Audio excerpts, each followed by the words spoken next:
Good evening. Welcome to Friendship Radio and to the Grand March Through Life. My name is James Hughey, facilitator of the Friendship Personal Retreat Program here in Galveston and on ships cruising seas throughout the world. Offering the gift of listening hospitality, I invite you to join me here on KGBC, Friendship Radio for Southeast Texas, as we explore topics to enrich the quality of your life. Power for positive living and friendship.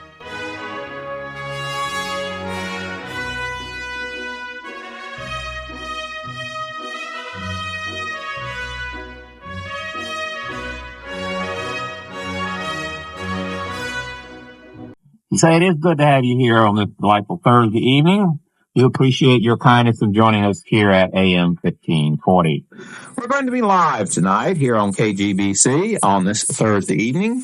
I do invite you to join me here because we're going to do something different this evening. Since we've initiated and inaugurated this program in January, we've had a guest. However, there seemed to be some kind of response that perhaps we could try a program where I could talk directly to you. So often, whenever two people are on the radio talking to each other and you are listening in from your place, wherever you happen to be hearing this broadcast, there is a tendency sometimes to feel like there is a passivity and a tendency to kind of not react directly. Well, one of the things that I really wanted to do when we first started this program was to try and involve things that would be important to you. I really appreciated all of you who have been kind enough to write me, who've been kind enough to call me at Friendship House here in Galveston, and be able to get what you think is important for your personal growth. Well, one of the things that seemed to me was we were not getting a chance to talk directly on the air. And just like Galveston Night Talk, which just concluded a very fascinating and very interesting program between two highly intelligent, well-versed individuals, there are other variations of talk radio, and I believe one of the things we want to do here at KGBC is explore program possibilities. So I said, why not take one Thursday night and experiment with the philosophy of just talking to you? Several people have asked me periodically in the last number of weeks exactly what is a life novel. Here on the air, I use it as the script that you and I write for our lives. Now, that sounds kind of theoretical, but what does it mean in actual applied steps? To me, life novel basically has three questions, and they tend to be kind of existential in nature, but they come down to very basic components. And the first question is, who am I on this earth? The second question that I tend to encourage people to explore is, what am I doing here? Who am I as a person, and what am I doing here on earth in this particular life, in this particular set of circumstances? And then, of course, who are the rest of the people, and how do we relate? So I've got myself focused on three particular components. Who am I? Then what am I doing here? And who are the rest of these people? And how in the world do we relate with each other? And this, whether it terms in personal relationships or whether we're talking about career or whether we're talking about any aspect of our lives, generally can fit within answering and exploring these three questions. Now, I believe that friendship, one of its major components in the area of exploring yourself, is exploring the messages that you and I have developed over our lifetime, exploring the messages that answer these questions. We've always stressed that your life novel is not the same as my life novel. Each one of us is the author of a distinct novel that we write each and every day. And we write a new chapter continually. These chapters can be very brief chapters, or they can be long, ongoing chapters, roles and images that we have developed as children, and we are still on the stage of life living them out. Let's take each one of those questions and give some examples of how you might do some exploring in understanding yourself. For example, who am I? If I ask you that question, who are you, and you take some words to describe who you are, what words would you use to describe? You have a rich diverse collection of words here in the English language, and yet there are certain words that would jump to your mind the moment I would ask you the question, who are you? Someone might say, I'm a winner. Someone else might say, I'm a loser. Just by picking out those particular labels, they determine how we will feel about ourselves. They will determine what we think about ourselves. They will determine our attitude toward ourselves. And once we've determined this as a attitude or feeling or thought, then that will determine our particular behavior as we live each day. And we do interrupt that particular thought pattern by asking, who are you? Tomorrow morning, I'm going to wake up with the I am a winner label. I'm going to define myself as a winner. I believe that Friday will be a different day than if I wake up tomorrow morning and I make the definition, I am a loser. I don't care what else happens to me. My definition of how I am when I wake up will have a lot to do with determining whether Friday is the 13th in the truest sense of the word, or it becomes a valid day that is rich and encouraging and positive and healthy for me.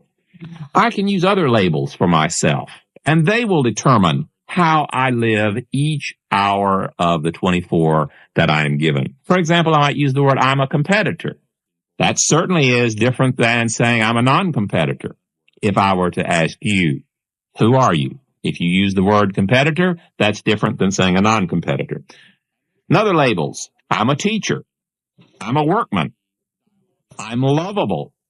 And believe me, that's different than saying I'm unlovable, or I'm lovable with conditions, or I'm lovable if I make enough money today. Each of those definitions of ourselves will determine a lot with how we get through the day. If I define myself as being successful, that's different than if I define myself as being unsuccessful.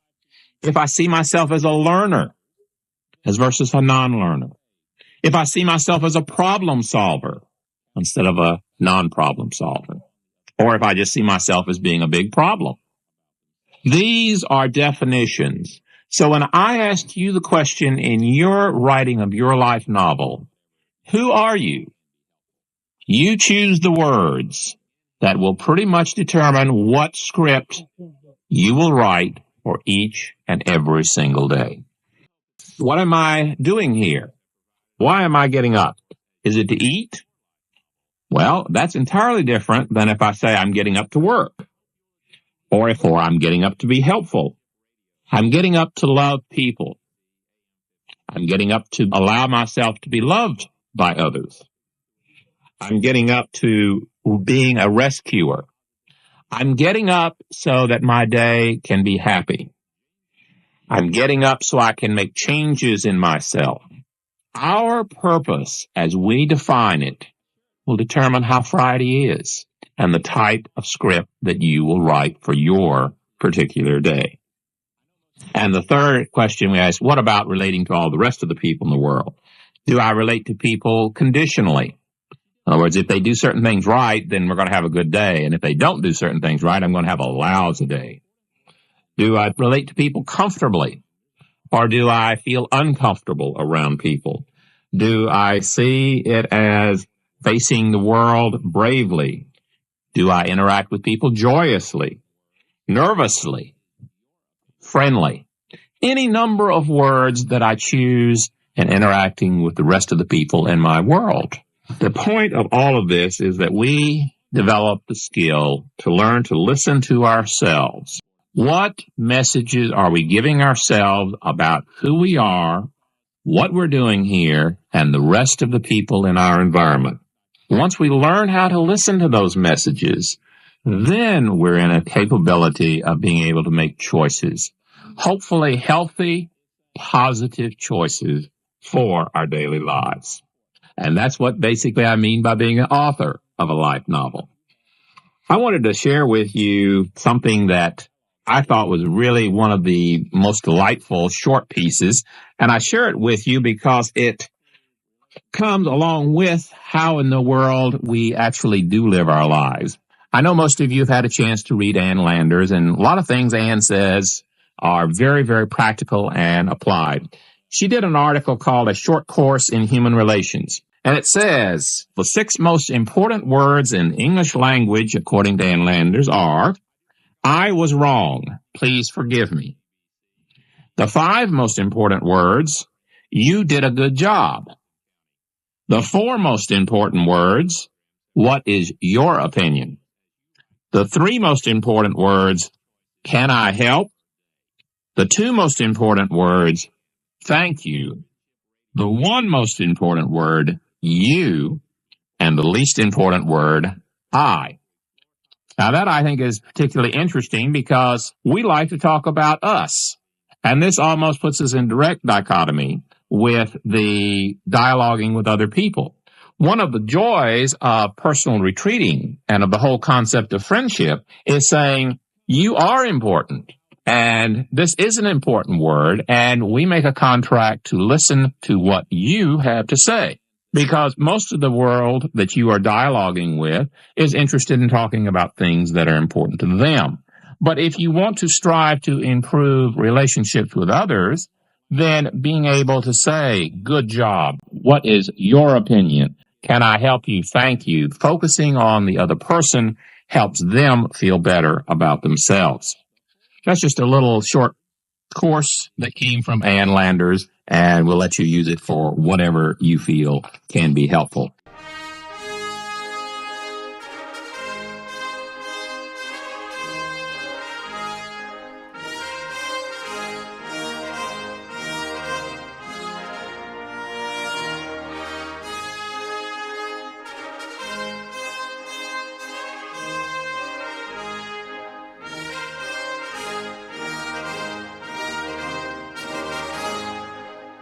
I do thank all of you for listening in here on KGBC this evening, AM 1540, Friendship Radio for Galveston County. I do hope that this program and our other programs have provided a valuable resource as you write your life novel and make the choices for your day. And I hope you will join me again here on Friendship Radio for Southeast Texas, KGBC, AM 1540, as we continue each Thursday to explore topics to enrich the quality of your life. Power for positive living and friendship. This is your friend and host, James Hughey. Until next Thursday, good night.